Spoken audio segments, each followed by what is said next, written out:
So the City of Westminster is a great option for you as a rental property investor. It's got some awesome things about it, and there are some big time cons as well that you will want to consider that I'll mention in just a minute. So the first thing that's really a great thing about the city is potential future price appreciation. There's a lot of people and investors that are coming out of that downtown Denver market and investing in submarkets like Westminster, and that, in our opinion, is going to increase the property values. There's going to be just a lot more activity and demand for homes in that area, and we believe that that's going to continue the appreciation that we've seen in the last 5 to 10 years.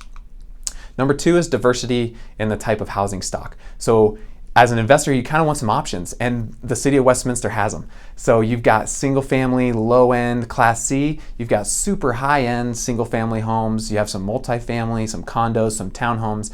There's a lot of different options to choose from that can fit your specific investment strategy. Number three, is the proximity to Denver and Boulder and a lot of other areas too. So you can get out of Westminster and hit Denver quickly. You can get to Boulder if you're commuting there for work, northern Colorado, hit the foothills and get into the mountains.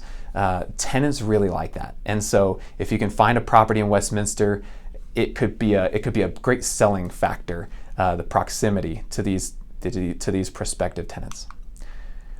Strong rental rates, and this is kind of driven by the demand in the area and also a lot of developments going on. So we have a lot of major employers that are coming in, like Amazon, and we have people like Topgolf that just went up. I love to play golf. It's fantastic, and I love to see those guys coming in up north. But so those are great things, and it's just going to increase rental rates for your rental property because there's more people and more demand for housing, which is going to increase the rates.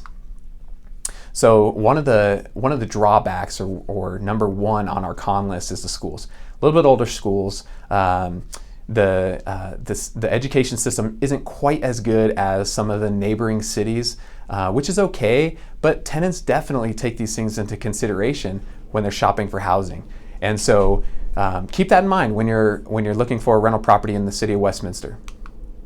This is the most significant con. So city required license and systematic inspections.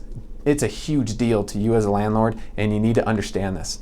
So it's called the Rental Property Maintenance Code. And if you Google it, you'll find it, City of Westminster Rental Property Maintenance Code. You'll find it. They have a great objective here. It's to eliminate deteriorating conditions and improve safety, stability, and appearance of the neighborhoods.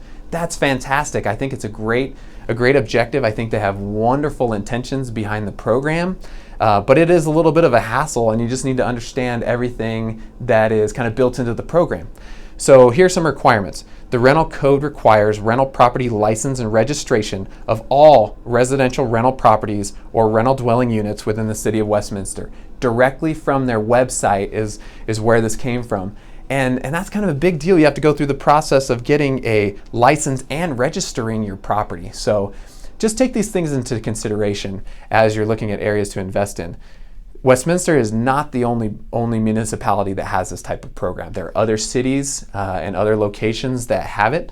The City of Westminster is just more proactive at enforcing it. So they do a lot better job than some other municipalities at enforcing these type of programs.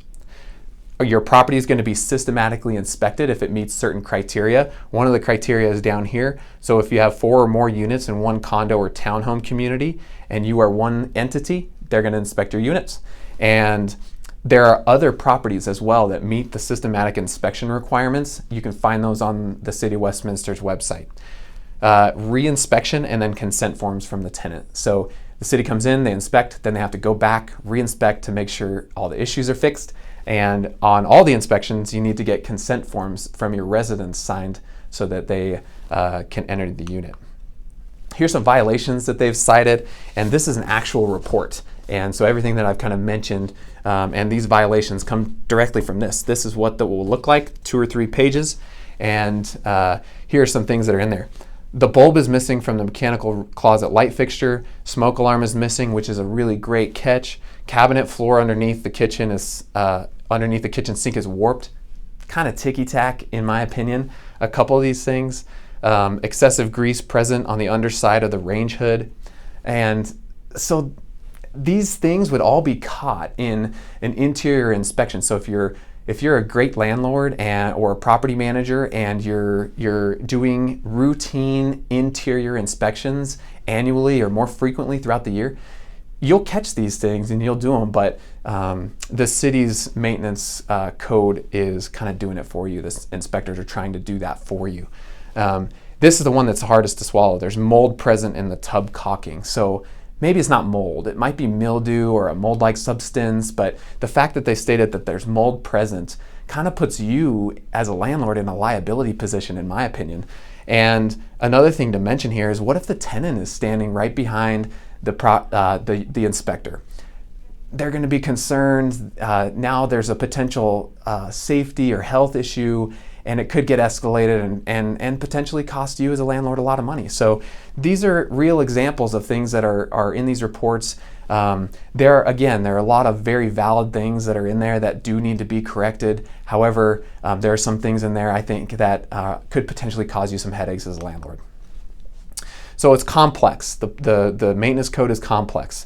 If we have a hard time understanding it, you will too. It's redundant. The state of Colorado has a Warranty of Habitability Act in place.